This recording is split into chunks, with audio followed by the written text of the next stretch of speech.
Hello everyone, this is Dr. Shannon bringing you a message of hope today from the Inspire, and I have a very, very, very special guest with me today. And now our little Stella is looking at us because she wants to be up here too, but that'll be another day, Stella.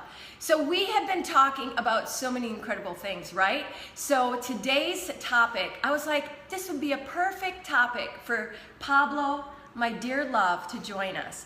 So today, as we continue, yes, do you want to say hi? Guys, thank you for inviting me. It's my first time live on Facebook.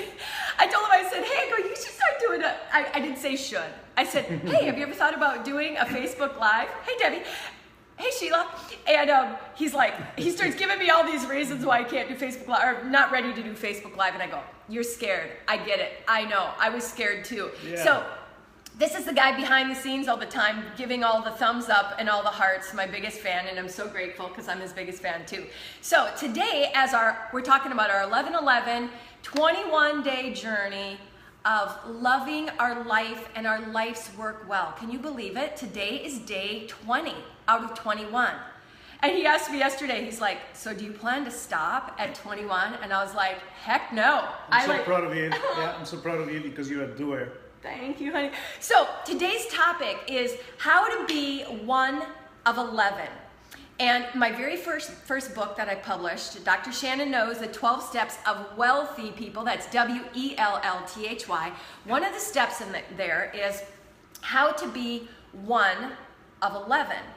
And what that means is partnership. It's like we cannot have a life that we love and life's work that we love if we're doing it completely alone. Now, let me tell you, hi Gina, let me tell you that doesn't mean that you have to have a boyfriend, a girlfriend, a husband, a wife, a fiance, a partner. It means that we do life, and we are meant to do life connected with others of like mind and like spirit, and really even connected people who don't even have like mind and spirit, because they're the ones that help us grow a lot of times.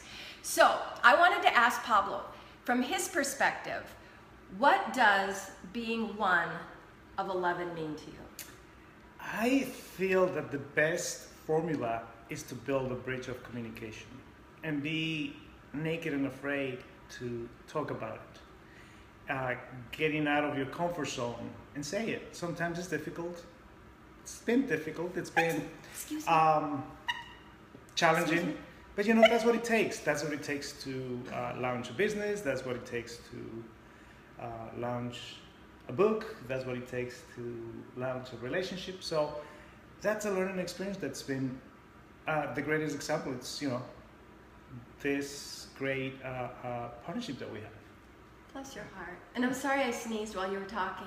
Okay. One of the things he said was, he said to be naked and afraid. And I think what he meant to say is naked and afraid, but then learn how to become unafraid of being afraid. Because a lot of times in partnership, in being one of 11, because you guys know, of course, my favorite number is 11, 11 a.m. Central, that's when we meet, is 1 and 1 do not equal 2. I do not believe that this equals 2, because it doesn't. This is way more. It's exponential. And when we begin to connect with others, our power and the love and the just the energy and the power is so beyond what you see here. It's so beyond 1 and 1 equaling 2. It's so much more than that.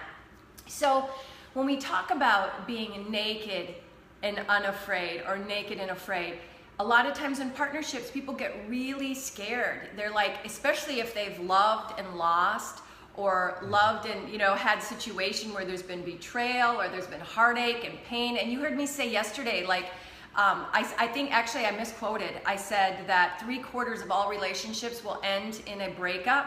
It's actually 2/3. It's 80%. So to love again and to open in one's heart sometimes takes a huge amount of courage.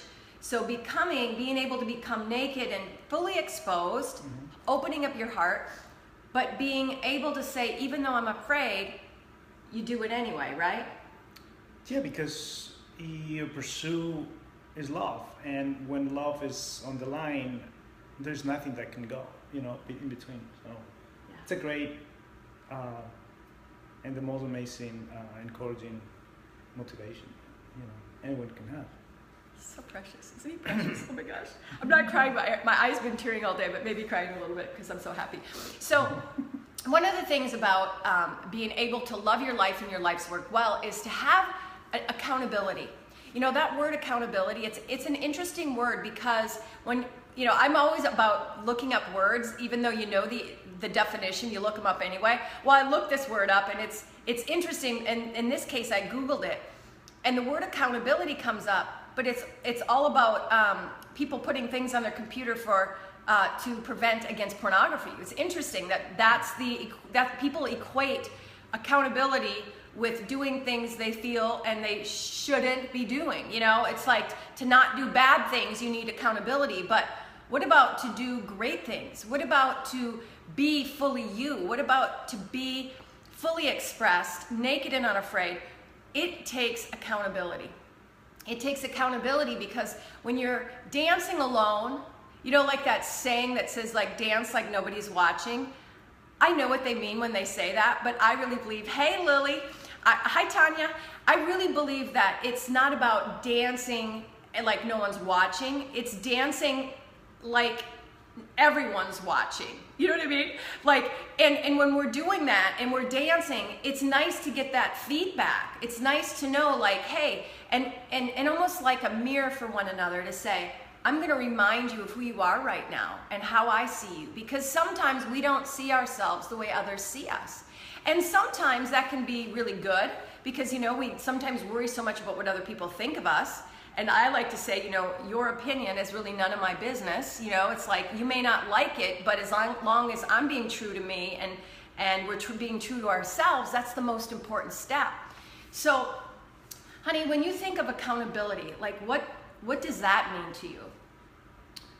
Well, you know, I think it's interesting because I don't see it as having a police officer on you. It's, I think, having a loving person that loves you and cares for you, so you hover, you know, over them. It's not about, you know, only your significant other. It could be your children, it could be your friend, it could be anybody, your business partner.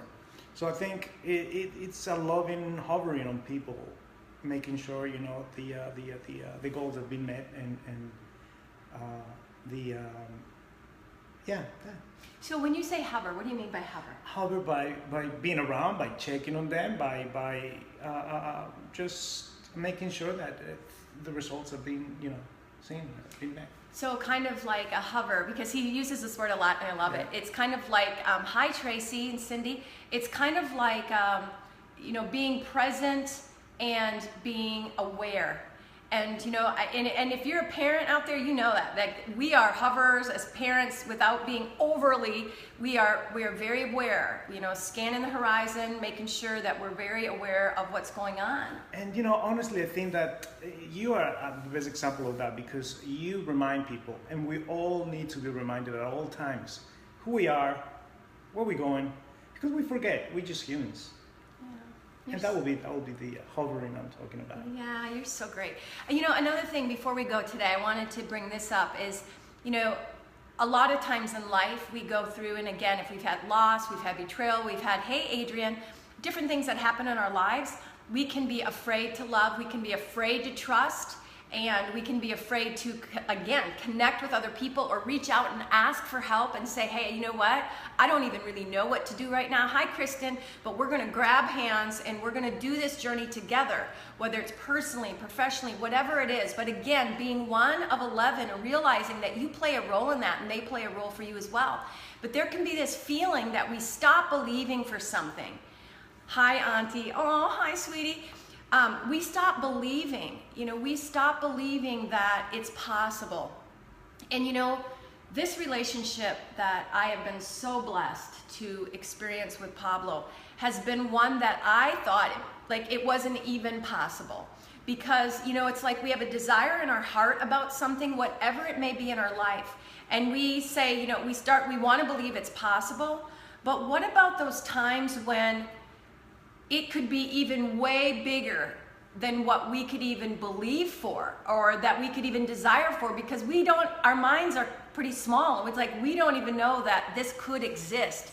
So what I want to encourage you to do today is to be open to desire the impossible.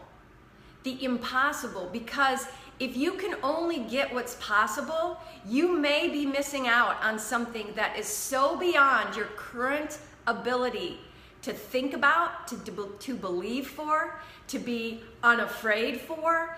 And so be open to the impossible, be open to the 1 and 1 not equaling 2, but equaling 11. Do you have anything you want to add? Yeah, make love to your life, make love to your relationship, to your business, and that means to actually build with your own hands. That's the most perfect example. You build love.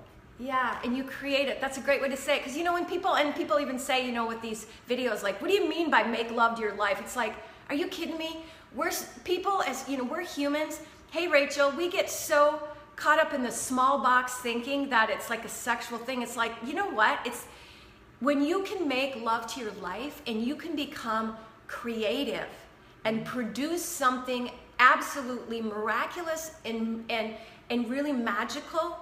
That is what we're talking about. When 1 and 1 can equal way more than 2, and then everyone benefits from that. So I want to say, and I know that Pablo would say the same, thank you for joining in today. This 21-day journey, number 20 today, we're not stopping. I'm going to explain tomorrow. I'm going to explain tomorrow that what kind of the next step is. But please, if you got something today, give it a thumbs up. Oh, and you know what? Found out last night, Date Yourself Well. Number 1. It hit number 1. Absolutely. New release, number one Amazon bestseller. So excited, and then it was hot new release. So we're super, super excited about that. Totally. We couldn't have done it without you. I couldn't have done it without him. He did all the artwork, and it's like so exciting. But this is the process that began this. Had I not learned to love myself well, I would have never been able to experience an increased capacity to receive love and to be able to experience the impossible. So please give it a thumbs up and absolutely share it with someone you love. Share it and go out and look for those people in your life that you can partner with, that can come together with you and say, yeah, I believe in your desires and I believe in you, and together, hi Carol, together we can do so much more than we could do separately. So this is Dr. Shannon. And Pablo. Thanks for watching. We love you guys. Inspiring minds that want to know and hearts that want to grow so you can love your life well.